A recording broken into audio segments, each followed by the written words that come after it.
sekali saya Aziz Aryat bisa kembali berjumpa dengan pemirsa, tentunya pemirsa di wilayah Jawa Barat. Dan tentunya di program kesayangan kita yaitu Bincang Tokoh, di mana program ini menyajikan para tokoh-tokoh yang punya cerita inspiratif yang bisa menjadi motivasi dalam hidup kita.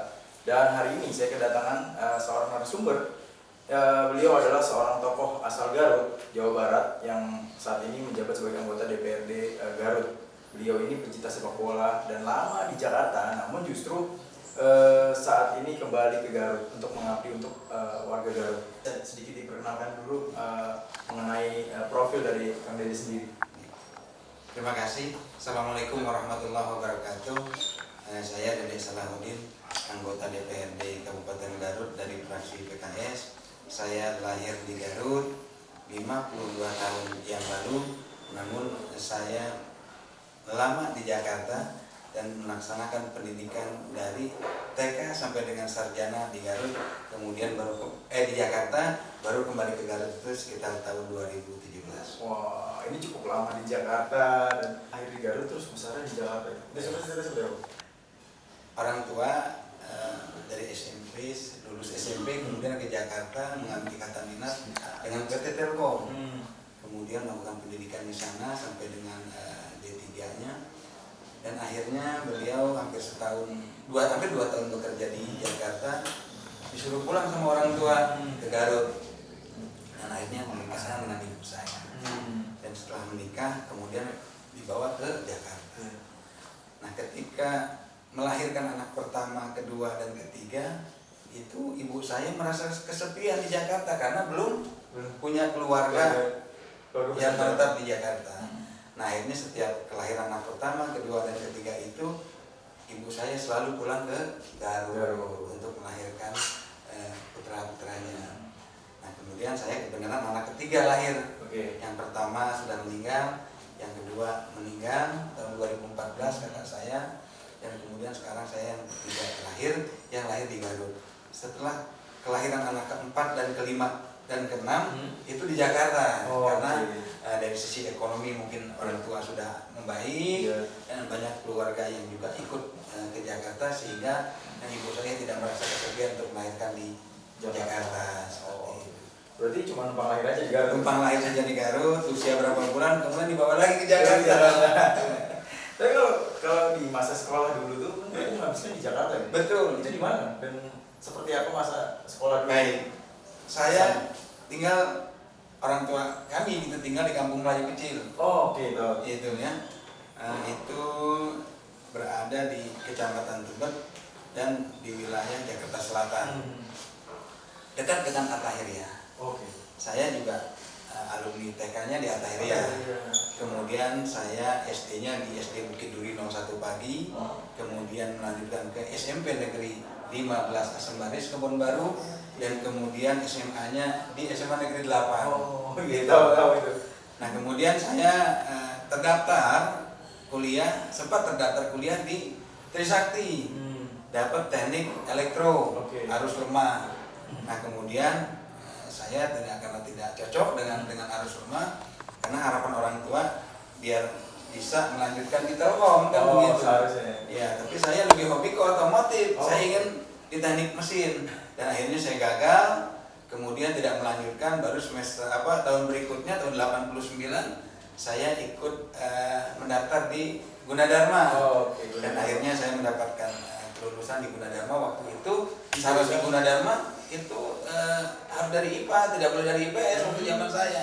Makanya setelah lulusan Gunadarma itu bisa memakai insinyur waktu itu.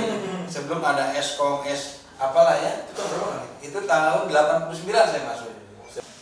Kan yang saya tahu ini kan juga dulu hobi sepak bola. Selain otomotif nih, kan hobi sepak bola juga, bahkan sama ada atasan saya juga sering main ya dulu. Pernah jadi Persija Muda juga kalau nggak salah dulu. Itu gimana ceritanya? Jadi begini, di Kampung Melayu itu dulu masih banyak lapang yang luas ya. Jadi saya termasuk anak-anak yang bermain sepak bola dengan anak-anak kampung di sana. Itu hujan-hujanan dan lain sebagainya. Bahkan ada kompetisi setiap tahun itu, ya, kompetisi antar RT waktu itu. Nah, disitulah saya akhirnya hobi sepak bola terbangun dari situ. Nah kemudian akhirnya terus saya bermain sepak bola sampai SMP kelas 1 saya ikut latihan di lapangan Persikasi Bekasi. Oh justru malah di Bekasi. Di Bekasi. Jauh Dulu juga. ada namanya almarhum Bang Tony waktu itu orang Kampung Melayu yang mengajak saya untuk bergabung dengan Persikasi Bekasi di tahun 83 ikut TC. Dan ternyata begitu menghadap ke orang tua saya tidak diizinkan untuk ikut TC. Kamu di keluarga kita tidak ada pemain bola, lanjutkan saja sekolah yang baik dan benar gitu loh. Jadi akhirnya saya hobi saya di sepak bola itu menjadi gagal lah kan seperti itu. Padahal waktu itu akhirnya Persikasi lagi bagus-bagusnya dan juara di tahun 83, 84 dan 84, 85 berturut-turut piala Sukates begitu. Untuk menjadi pemain bola tidak mendukung. Padahal orang tua katanya suka juga dengan sepak bola. Bukan suka, hobi. Bahkan dia kalau menonton bola Persib atau Persija itu selalu mengajak saya dan mengajak tetangga-tetangganya. 5-6 orang bahkan 10 orang ke Senayan waktu itu. Jadi seperti itu. Hobi tapi anaknya tidak diizinkan untuk menjadi pemain bola profesional. Padahal dulu kesempatan ya kan. Kesempatan kan. Tapi kalau pendidikan dari orang tua sendiri seperti apa sih dulu? Karena orang tua saya pegawai negeri ya. Apalagi ibu saya juga dari dunia keagamaan. Beliau dididik secara agamis lah ya, gitu. Dari seorang ibu, dari seorang ayah saya disiplin tentang bagaimana hidup itu. Jadi terbiasa bangun pagi, kemudian mengerjakan sholat subuh ya, kemudian mengerjakan tugas-tugas PR di sekolah dan lain sebagainya. Jadi bahkan dididiklah bagaimana disiplin pegawai negeri ya, seorang pegawai. Tapi saya ini lebih dekat dengan anak-anak kampung Kang justru. Ya. Senangnya main bola, sama kamu hujan-hujanan, becek-becekan ya. Becek-becekan gitu. Beda dengan kakak saya dan adik-adik saya. Gitu. Mereka orang yang tertib, disiplin sekolah, makanya punya prestasi mereka semua di sekolahnya kan seperti itu. Bahkan adik saya juga dari SD itu sudah mendapatkan beasiswa. Gitu. Berarti kan dia termasuk yang Badung ya? Ya dikatakan Badung sih bisa Badung gitu. Tapi karena mungkin Allah berikan saya itu energi yang lebih kan dibandingkan adik-adik atau saudara saya yang lain, sehingga ya kalau di mau hujan ini orang tua itu ibu saya kunci pintu. Oh gitu. Ya jangan sampai keluar ini main hujan-hujanan kan begitu.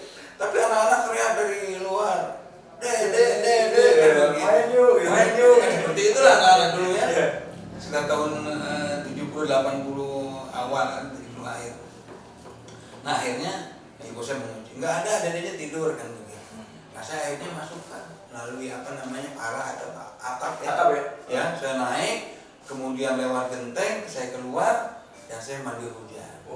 Dan pulangnya itu akhirnya udahlah sudah disetrap biru-biru lah badan saya gitu sama ibu saya kan seperti itu. Nah, jadi ya kebanyakan nakalnya anak-anak kecil waktu di Jakarta sewajarnya hanya ingin mandi hujan, main bola dan lain sebagainya. Itu saja. Semakin menarik sekali pemirsa obrolan kita karena tadi ada sedikit cerita yang mungkin itu jadi pengalaman semua orang. Kita juga dulu kamu seperti itu. Dan kita saya masih pengen sekali mengulik mengenai kisah Kang Dede ini. Kang Dede kan hobinya bola. Tadi juga sempat bercerita kalau pernah ke Persipasi ya, Persikasi Bekasi, dan ini sebenarnya ada lagi cerita selanjutnya. Tapi setelah yang satu ini. Jadi jangan kemana-mana, tapi bincang tokoh. Ya pemirsa, terima kasih masih setia bersama saya Aziz Aryat di program Bincang Tokoh. Dan masih bersama Kang Dede ini, salah satu tokoh dari Garut yang hobinya bola. Gila bola ya, tapi nggak boleh sama orang tuanya dari ceritanya. Kita sudah banyak dapat cerita dari Kang Dede yang mungkin ini jadi pelajaran juga. Kang, ini kan kita masih mau ngomongin soal bola dulu nih Kang. Dulu suka bola sejak kecil sampai dilarang sama orang tua. Saya dengar Kang Dede ini juga pernah di Persija Muda, pernah di Jakarta, itu benar nggak? Benar, saya sempat ke Bina Taruna juga datang, jadi anak gawang, kemudian sempat anak gawang kan begitu, biasalah. Ya kalau sekarang tuh SSB ya, kan seperti itu. Di sana dulu anak gawang, wah bangganya. Bahkan saya berharap ketika tim-tim Liga Perserikatan ataupun Galatama bermain, saya tuh berharap jadi salah satu bagian anak gawang yang memungut bola gitu. Tapi saya nggak pernah kesampaian karena saya tidak tekun. Karena kenapa? Dukungan sokongan orang tua itu. Jadi kalau waktu saya kemana kena bola, wah pulang itu diomelin. Kan seperti itu. Karena saya dididik sebagai bukan sebagai olahraga profesional, gitu ya. Tetapi saya diharapkan bisa menjadi pegawai negeri lah, Iya. seperti itu. Jadi itu didikan orang tua seperti itu. Dan kemudian saya nggak lama karena ingin wah Persija lagi bagus waktu itu ya, coba Jumat Mandila dan lain sebagainya. Padahal saya yang mengajak saya tahu akan sepak bola itu sebenarnya orang tua sendiri. Iya benar. Jadi yang meracuni kalau iya, wah bukan meracuni lagi, saya dijeblosin gitu kasarnya. Ya kan ke sepak bola itu. Giliran udah suka malah dilarang gitu kan. Di Persija dulu zaman Andi Lala, ya kan, dan lain Sudarno, Yudo kan gitu. Itu luar biasa. Ditambah Persib zaman Ajat Sudrajat. Ada Sudrajat gitu. Jadi makanya saya ini terbelah hati dua ini. Antara biru dan oranye. Iya, biru dan oranye kan seperti itu. Jadi ya luar biasa, tapi ya karena memang kita hidup di Jakarta dengan adat dan budaya Betawi, tapi di satu sisi darah sudah saya sangat kental karena sangat jelas dan kemurniannya itu dari orang tua, bapak dan ibu itu benar-benar dari Jawa Barat dari Garut. Khususnya di kecamatan, kalau dulu Sukabumi, sekarang kecamatan Karangtengah saya tinggal. Tapi dulu sedikit cerita mungkin tentang waktu di Persija dulu atau di Ya Persija saya terdaftar di tahun 85 kalau 86 kalau nggak salah. Ya kan masih SMP, saya kelas 3 waktu itu kalau nggak salah. Ada beberapa kawan juga dari Kampung Melayu ikut terdaftar, sudah dapat kaos dan lain sebagainya. Sudah ikut latihan seminggu 2 minggu, nggak boleh sampai sebulan 2 bulan.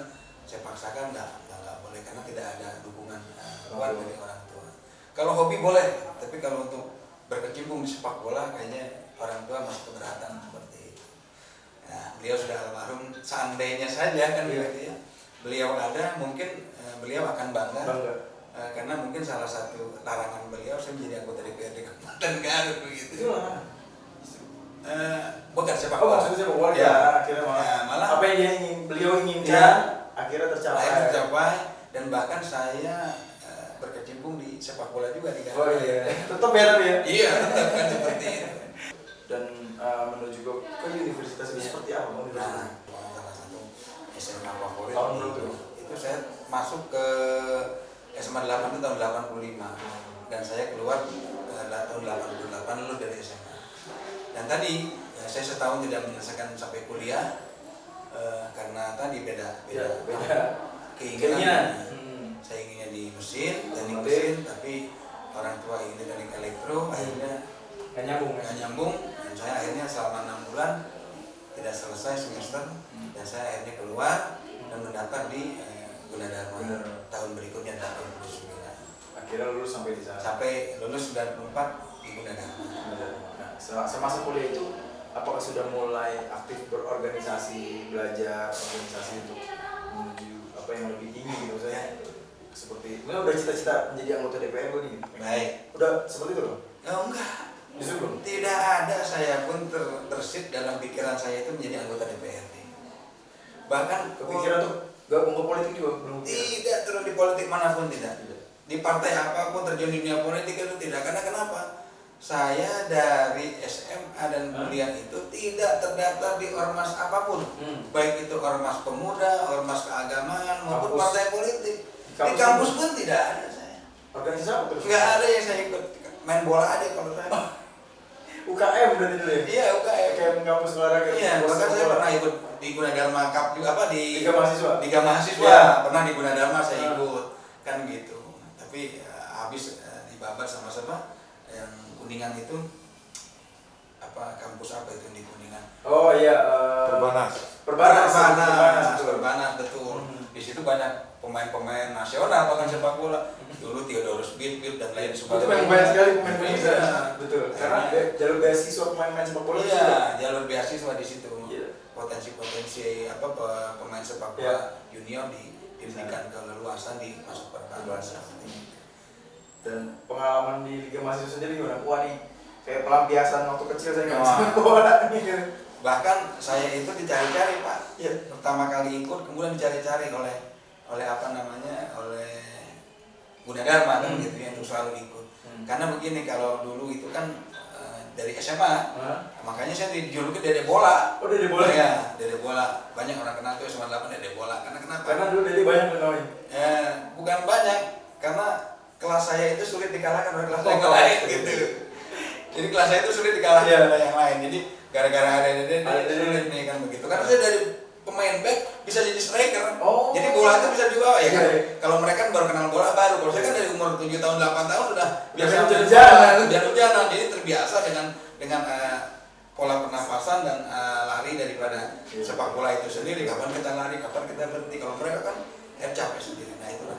Bahkan saya pernah juga dengan SMA Sumbangsi, SMA 3, ya kan? SMA 3 kita pernah ditanding SMA 8. Saya selalu diminta untuk ikut kan. Ya selalu menang. Kita pernah ketinggalan 3-0 waktu itu tahun 87, 87 sampai bertanding kita ketinggalan 3-0. Akhirnya 3 gol saya buat, 3-3-nya sehingga 3 sama. Wah, prestasi kan. Tapi kalau prestasi paling tinggi di sepak bola apa? Ya apa ya, saya Liga Mahasiswa juara atau enggak? enggak, saya paling di liga apa di fase grup udah gugur. Karena memang di Gunadarma kurang pemain-pemainnya ya. Iya. Ya kita kan Pemainnya hanya Kang Dede yang paling menonjol kan? 3 orang lah yang bisa main bola, yang lainnya kan seperti itu. Bahkan antar Gunadarma pernah juga. Pernah juga ya. Ya paling kita waktu itu juara 3 kalau nggak salah. Juara 3 ya? Kelas saya itu kelas 1 waktu itu. Oh berarti posisi belakang sama depan? Kalau saya sebenarnya posisi striker. Oh striker. Tapi sering dipasang kanan atau kiri luar karena dulu badan saya nggak sebesar ini, kecil, lincah dulu. Oh oke. Kalau apa ya, makanya Kalau sekarang kayak siapa nih? tertarik. Saya dulu dengan Dede Sulaiman. Oh Dede Sulaiman, oke. Makanya saya selalu kalau sekarang pakai nomor 17. Gitu. Karena terinspirasi dari situ. Terinspirasi dengan Dede Sulaiman. Oke, wah semakin menarik sekali pemirsa obrolan kita mengenai Kang Dede ini. Di dunia sepak bola aktif sekali sampai nggak boleh pun tetap, dan ternyata ada kesempatan lagi ketika dunia mahasiswa, cuman tetap kabarnya nggak diambil lagi karena Kang Dede ini akhirnya melanjutkan ke jalur menjadi pengurus di pesantren. Tapi ini akan kita bahas nanti setelah yang satu ini. Jadi jangan kemana-mana, tetap di Bincang Toko. Ya pemirsa, masih bersama saya Zariat dan juga tokoh kita yaitu Kang Dede. Dan ini Kang Dede ini tadi sudah bercerita mengenai pengalamannya di kampus. Sepak bola tetap masih terus diikuti terus ya Kang ya, meski tidak boleh dilarang dan kesempatan. Nah ini tadi kan saya sudah bercerita juga kalau Kang Dede ini di dunia kampus sempat mendalami sepak bola tapi tidak dilanjutkan ya. Justru malah menjadi pengurus pesantren kabar. Ini kenapa Kang? Nah begini, pendidikan saya diselesaikan di Jakarta. Ya. Kemudian saya bekerja juga di Jakarta. Dan saya pernah bekerja di Bank BI, Bank Internasional Indonesia. Dan saya pernah juga mengisi squad di BI. Pelatihnya waktu itu adalah Warta Kusuma. Oh, betul. Tapi nggak ada, saya bilang saya nggak lama, sebentar saja. Dan kemudian saya bekerja dan berumah tangga. Sekarang istri saya itu namanya Virgiana Marulita. Si Matupang, bapaknya orang Medan, ibunya orang Madura, turunan Madura. Jauh juga ya. Dan kakeknya ini dari ibunya, kakek dari ibunya itu mantan bupati di 3 tempat. Oh. Jadi di Kalimantan, di Jember dan Bondowoso. Waduh. Jadi sebenarnya darah politik saya turun bukan dari keluarga, bukan dari ayah. turunan dari ayah, tapi malah dari istri. Jadi energinya dapat dari situ, kan seperti itu. Nah, kemudian tahun 2014, kenapa saya akhirnya kembali ke Garut? Tahun 2014, kakak saya yang paling tua meninggal. Kemudian orang tua sudah mulai sepuh. 2016 saya dipanggil ke Garut, berbicara 4 mata dan meminta saya untuk kembali ke Garut, mengurus pesantren, mengurus yayasan pendidikan baik formal maupun non formal. Non formal kita ada pesantren, dengan mengkaji kitab-kitab kuning. Dan yang kedua adalah pendidikan non formal, yaitu dari PAUD sampai dengan SMA. Ini sebenarnya jasa daripada almarhum kakak saya, karena beliau selain pernah menjabat kepala cabang di BI juga, dan beliau ini lulusan dari IKIP. Nah, makanya ketika diminta untuk mengurus yayasan ini, beliau sangat paknya. Namun di tengah perjalanan beliau meninggal, saya yang anak teknik, ya kan, suruh kembali. Mau nggak mau ya? Sama orang mau nggak mau, kan Adit, Bapak sudah sepuh, nggak kuat lagi, tenaga lagi. Kata orang Sunda, wayana maneh kudu balik ke lembur. mau nggak mau lo mesti balik. Iya, waktunya kembali ke kampung. Kampung ngurus. Yayasan akhirnya 2017 saya minta izin ke kantor, nggak dikasih. Saya masih membutuhkan Anda kok, kan begitu. Ya udah kalau begitu pulang pergi saja. 2 minggu di Garut, 2 minggu di Jakarta, saya tetap bekerja Pak. Jadi karena pimpinan tidak mengizinkan. Nah akhirnya saya pulang pergi 2 minggu di Garut, 2 minggu di Jakarta. Terasa capek lama-lama, kalau sehari sekali 2 kali kita jalan, tapi hampir 6 bulan capek. Istri juga kan bekerja kan di apa namanya Jakarta. Di Jakarta juga. Nah akhirnya tetap di bekerja. Saya pikir udah keluar. Saya keluar, bahkan dipanggil lagi sama kantor. Udah sebulan sekali. Pokoknya kamu sebulan di Garut, sebulan di sini. Enggak, sehari 2 hari saja di kantor. Karena kan saking dibutuhkannya. Dibutuhkan. Nah akhirnya karena kan yang punya sistem di kantor itu saya pegang rahasia. Iya. Dia takut kalau saya keluar dijual sistem gede kan gitu ya. Nggak bisa menghasilkan uang, tapi enggak saya bilang. Dan akhirnya sampai sekarang hubungan saya juga tetap baik. Saya sampai sekarang pun tidak mendapatkan pesangon dari kantor. Nah ini 2018 awal saya memutuskan pindah ke Garut, ya kan, dekat dengan orang tua, tapi istri tetap di Jakarta. Tapi saya sudah tidak kerja lagi, paling kalau ke Jakarta hanya menolong anak dan istri saja. Berarti fokus di pesantren. Di pesantren waktu itu, dan kemudian saya perbaiki dari segi administrasi, dari yayasan akte dan SK mengamnya beres semua, yayasan, madrasah, masjid dan lain sebagainya dari sisi administrasi. Nah kemudian 2018 akhir datanglah salah satu anggota DPRD Kabupaten Garut dari fraksi PKS. Berarti itu yang mengawali kenapa akhirnya memilih PKS. Ya. Padahal kalau nggak salah ya di Garut ini sendiri kan lebih banyak maksudnya tokoh-tokoh NU dan mereka tuh lebih lekat dengan PKB, P3 gitu. Kenapa akhirnya malah PKS gitu dan bahkan kan Kang Deddy juga pesantren gitu. Iya. Salaf juga ya. Ya, karena salaf juga dan bahkan afiliasi kita memang ke NU. Keluarga besar kita betul berangkat dari NU. Nah, kenapa saya tidak memilih PKB dan P3? Ya, mungkin karena pilihannya kan gitu ya. Kenapa saya ke PKS? Ya karena mungkin orang PKS itu yang pertama akhirnya datang ke tempat saya kan gitu. Dan PKS lah yang idealisme ini masih dipegang gitu, seperti itu. Jadi itu aja. Nah, akhirnya saya kaji, saya bicara dengan orang tua izinkan. Ya udah. 2018 akhir saya mulai 2018 pertengahan saya mulai kampanye, ya kan, mensosialisasikan, mengenalkan karena banyak orang kan nggak kenal. Saya kan nggak punya teman alumni di Garut, baik itu alumni sekolah dari SD sampai dengan kuliah, teman bekerja, teman pesantren dan lain sebagainya. Dan saya dekat dengan dunia keagamaan. Di Jakarta pun saya sudah dekat. Tahun 2001 saya memutuskan untuk banyak berkecimpung di dunia keagamaan. Makanya saya banyak. Salah satunya saya mengaji di Kiai Haji Ahmad Mustafa bin Mu'alim Haji Abdul Rahman Tua Kampung Melayu. Gitu. Jadi bapaknya itu seangkatan dengan Habib Witang. Ali Witang, betul. Ya. Seangkatan dengan itu bapaknya. Jadi saya terbiasa dengan ulama Betawi, ya kan, dengan gaya-gaya Betawi. Dan Habib Abdul Rahman Asegaf, almarhum Sayyidul Wali, subhanallah, luar biasa ini juga. Saya juga ngikutin kamu. Iya, dan alhamdulillah banyak alumni SMA kan dulu. Saya berteman juga di sana. Alhamdulillah. Tapi memang banyak SMA 8 ini memang sekolah favorit, banyak di pemerintahan juga, ya kan, banyak juga di menjadi bankir juga banyak, dokter juga banyak, spesialis seperti itu. Bahkan jadi menteri juga ada. Iya betul. Ibu Siti Nurbaya. Iya. Wah, masih banyak lagi lah yang berkiprah di kementerian di negara ini. Menteri memang dari dulu sudah dekat dengan ulama juga. Ya. Dan itu tadi menariknya kenapa PKS yang diambil. Ya. Karena NU itu PKB P3.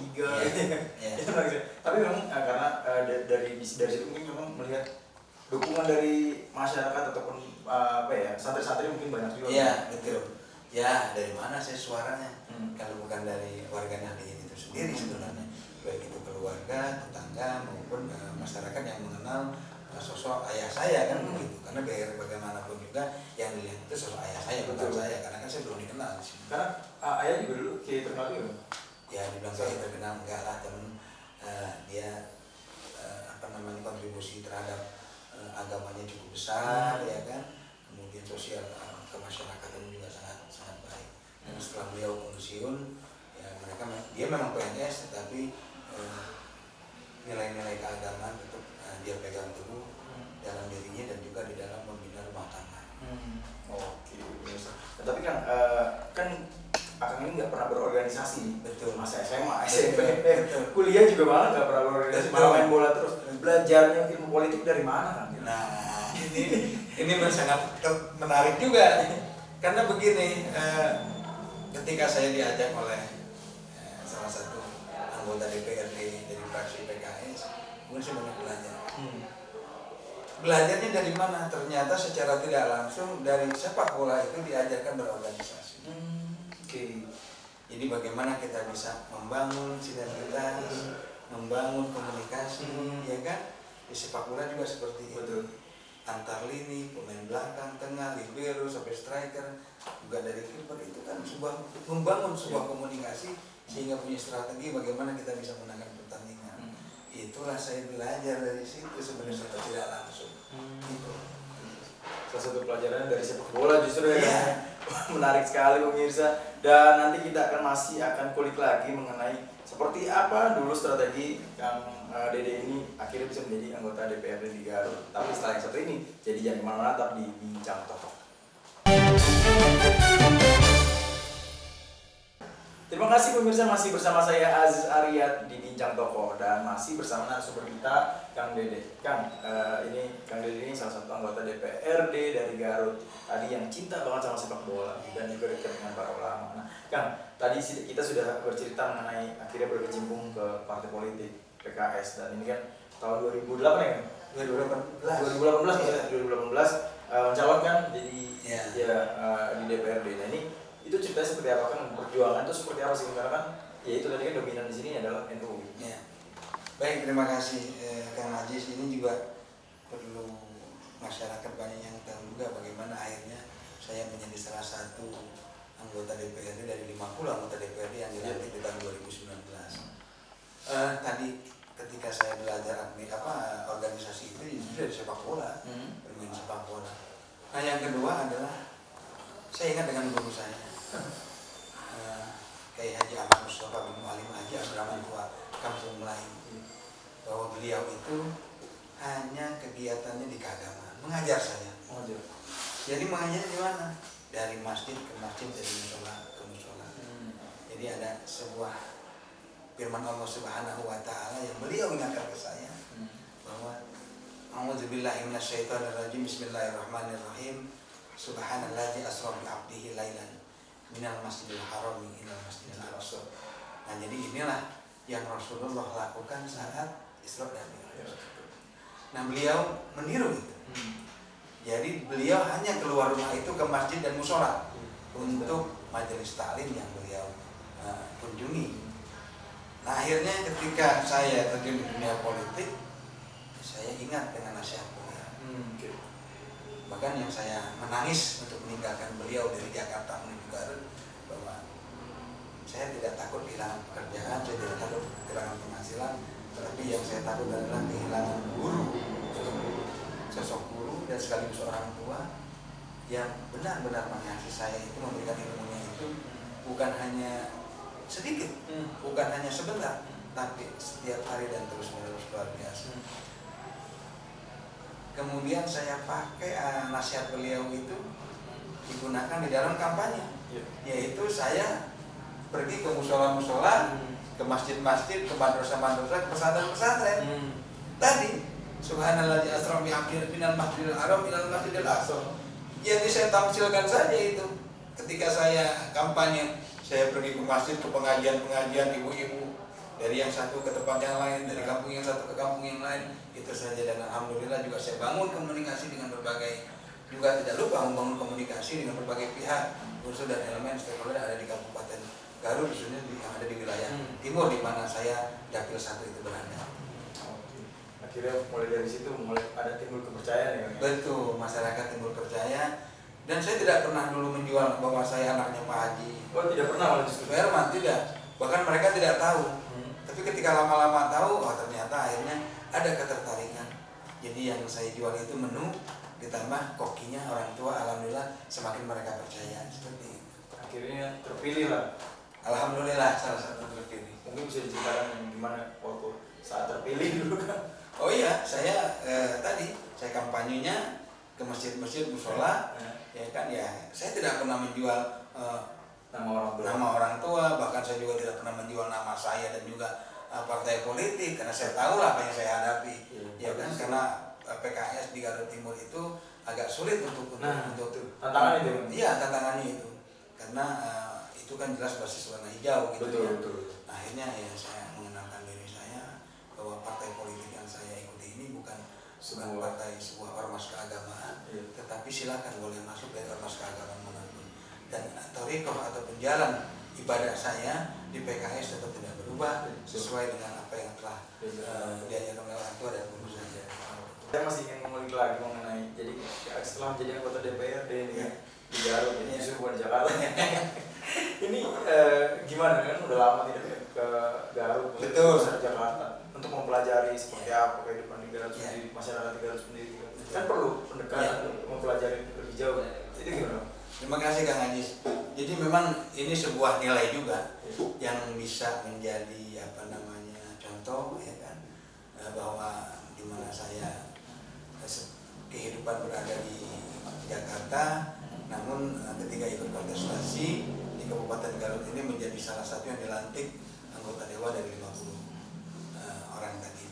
Jadi begini, kan tadi yang saya bilang, ya saya menyajikan menu dan saya juga bisa melihat bahwa Garut Timur itu tidak jauh lepas dari masyarakat yang beragamis. Betul. Nah itulah alhamdulillahnya saya tahu dari tahun 2001 saya berkecimpung ke dunia keagamaan dan alhamdulillah itu menjadi modal saya untuk masyarakat mengenal bagaimana sosok saya di bidang keagamaan. Dan ternyata cair bahwa apa yang biasa mereka lakukan dalam beribadah sama dengan apa yang saya lakukan dalam beribadah. Politik itu hanya sebuah alat untuk mencapai tujuan kita, bukan untuk mempersoalkan bagaimana akidah kita kan seperti itu. Karena tetap akidah kami ada Ahlussunnah wal Jamaah. Nah jadi kemudian ketika akhirnya saya mengenalkan diri saya, kemudian sosok orang tua saya berpengaruh di situ, akhirnya masyarakat bisa menerima apa yang saya sajikan itu menjadi sebuah masakan dengan kopi yang sangat dikenal oleh mereka. Oh, oke. Wah, bisa. Tapi kalau bicara seseorang tua sendiri dulu, ketika itu berarti orang tua yang maju ke DPRD menyetujui atau mendapatkan restu? Iya, justru saya pertama kali ketika saya diminta, saya bilang minta ke orang tua, minta izin sama orang tua. Bahkan anggota DPRD tersebut bilang, saya sudah bilang ke orang tua. Oh, udah duluan bilang malah justru. Malah katanya, sok tanya saja ke anaknya. Karena kalau untuk anak yang satu ini, saya tidak bisa memastikan. Karena dari dulu selalu saja ya sulit untuk mengikuti keinginan orang tua kan begitu. Dan akhirnya ya kalau begitu ya udah, kalau begitu Bismillah, tunggu saya jawabannya. Saya mau istikharah dulu dan minta izin yang sesungguhnya kepada orang tua. Dan akhirnya jalan begitu terbuka, saya istikharah dan kemudian izin orang tua dan keluarga juga, terutama istri dan anak saya. Dan akhirnya saya berani menerima pinangan dari salah satu partai politik. Berarti terbukti ya ridho walidain. Nah, betul. Jadi ridho Allah itu sangat dekat sekali dengan ridho orang tua. Betul. Dan akhirnya sampai itu yang membuat yakin ya, Bang? Ya, membuat yakin itu. Itu yang membuat saya ringan kerja karena selain ridho orang tua dan juga izin istri dan anak saya yang dari Jakarta yang mau saya tinggalkan dengan kesabarannya, dengan ketabahannya, dan sehingga apa yang saya jalankan ini bisa berhasil sehingga bisa menjawab keraguan daripada istri dan anak saya. Itu juga menjadi prinsip hidup Kang Dede sendiri ya, apa izin dari orang tua, restu dari orang tua, dari orang tua itu yang diutamakan. Betul. Gini Kang Ajis, saya dari dulu walaupun saya dianggap agak bandel, agak badung, agak liar gitu ya, tapi jujur saya tidak pernah melawan orang. Oh, itu rahasianya. Itu rahasianya. Dan saya selalu komunikasi dengan istri. Mau istri izinkan, mau tidak, saya pasti lapor dulu sama istri.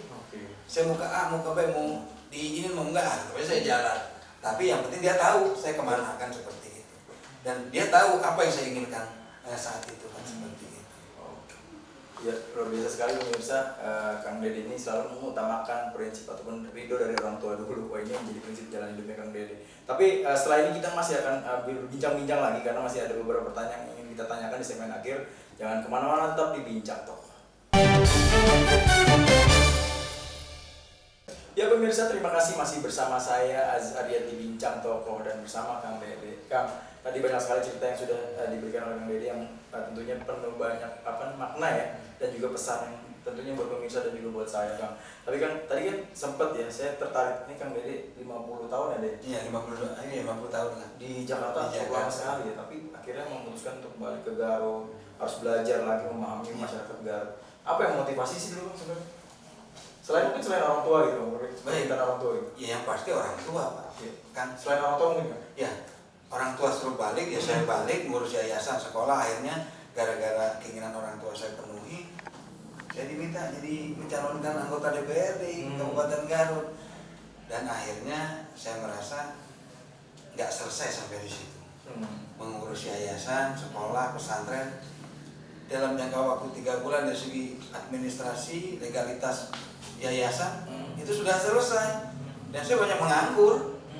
Dalam arti sudah ke-cover lah apa yang saya lakukan. Jadi masih banyak tenaga dan pikiran saya yang saya bisa kerahkan.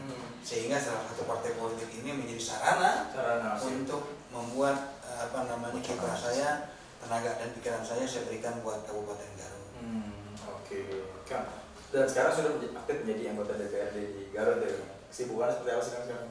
Dan apa yang diberikan untuk masyarakat Garut? Baik, terima kasih.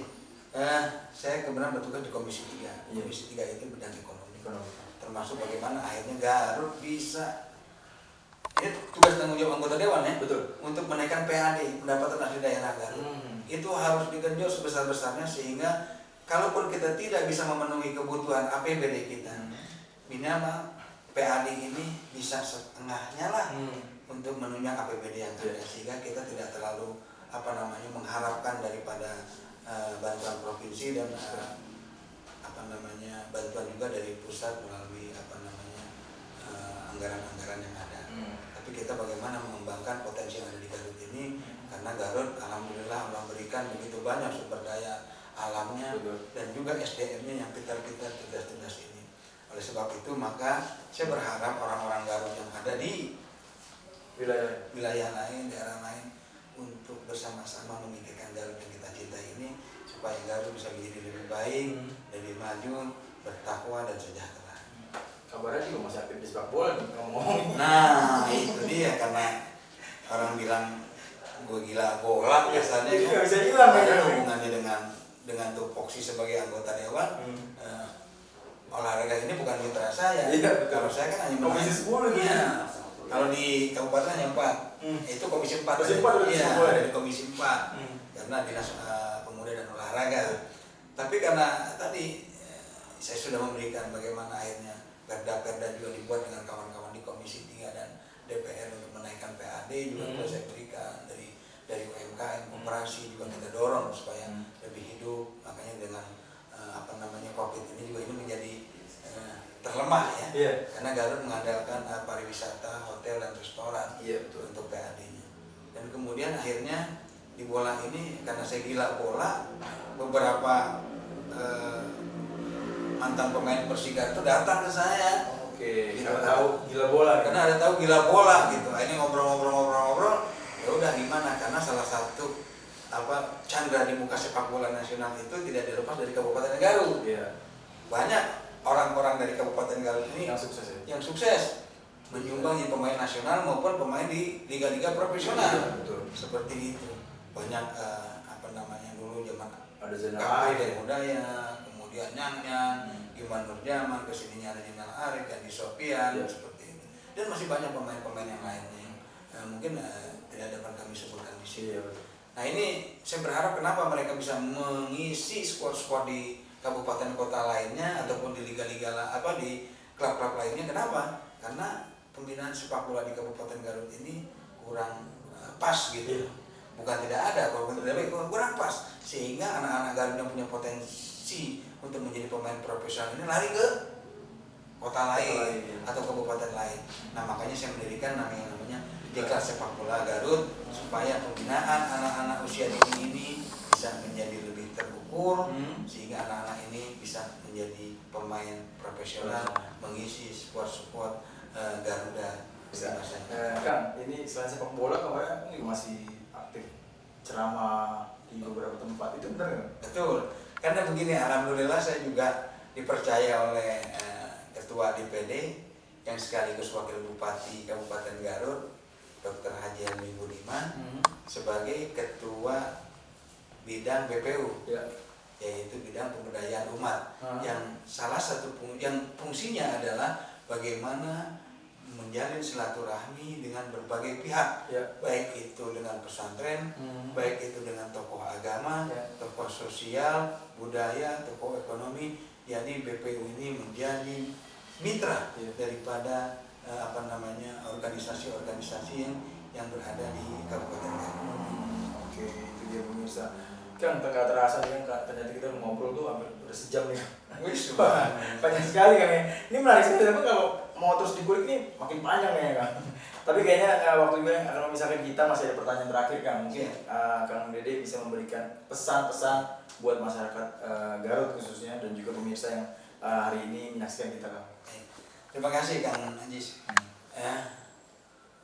Dengan pengalaman saya hidup di Jakarta, kemudian akhir-akhir ini saya hidup di Garut untuk memberikan pengalaman, wawasan dan ilmu yang saya miliki.